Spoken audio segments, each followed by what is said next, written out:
sport is like the national pastime. That's But in the true. Philippines, some might say that pageantry is the pastime.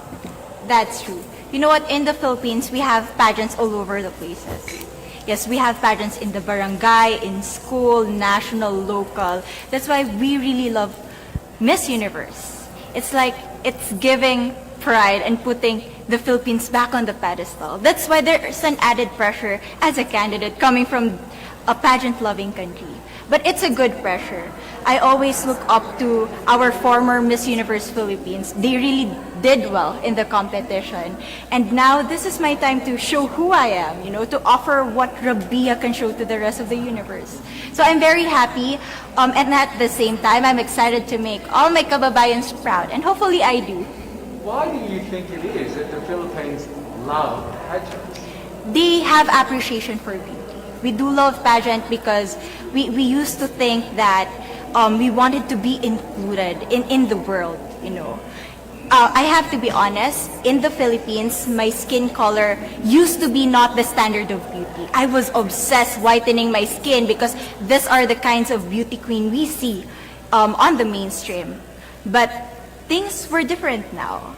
That's why I'm very proud to be a morena. In the Philippines, we call it morena. It's brown skin girl.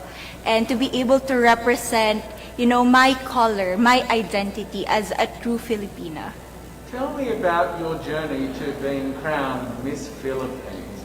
In a world that, in a country I should say, that loves pageants. That must have been a very intense process. Tell me about, your journey to being Miss Philippines. Well, my journey was crazy. You know what? I started to be a dark horse.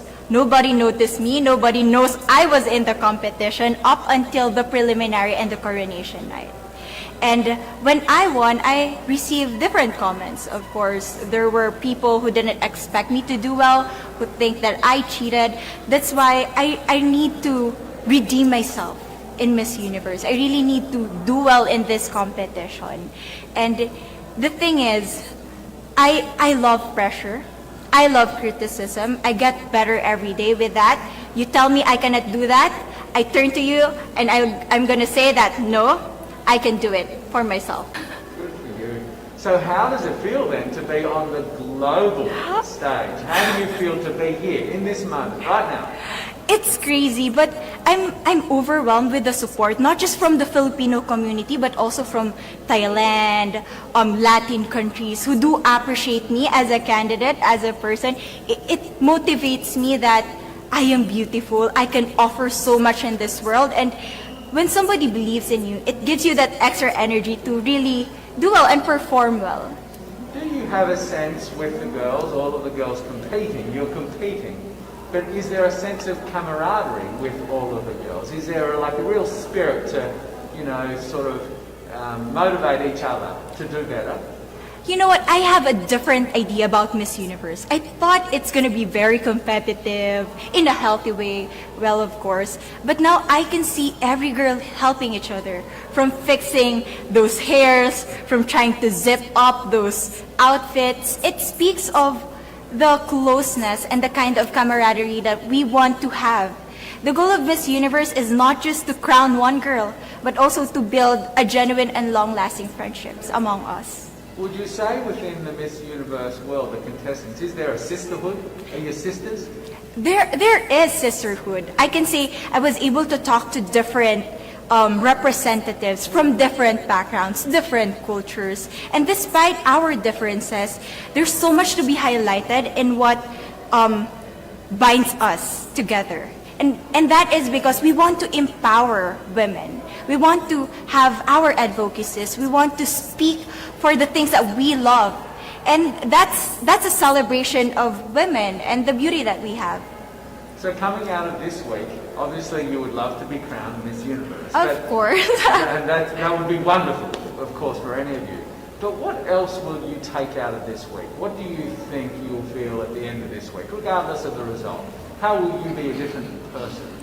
It's the growth and the development that I was able to have during preparing for this journey. I will be honest, there was a moment that I lost my identity. because I was put under pressure. I was in that position in which I feel like I'm not good enough. I'm not a good representative of my country, but I was able to bounce back stronger. And if I was able to do that for Miss Universe, I will be able to do that in life. That is my greatest takeaway from Miss Universe. Okay, so Philippines have a huge amount of fans. Yes. I want you to give us a little bit of a message to the fans here and at home. But send a message. What would you say to all the fans in the Philippines? To all my fans from the Philippines and from all over the world, maraming salamat po. Thank you so much for loving me and for believing in me. It means a lot to somebody who is so naive in this industry, who has no idea how to become a beauty queen on the first day of my journey. But because of your love and support, I was able to be the woman that I am today. And regardless of the result, I may or I may not win the crown, but one thing is for sure, I'm gonna make you all proud.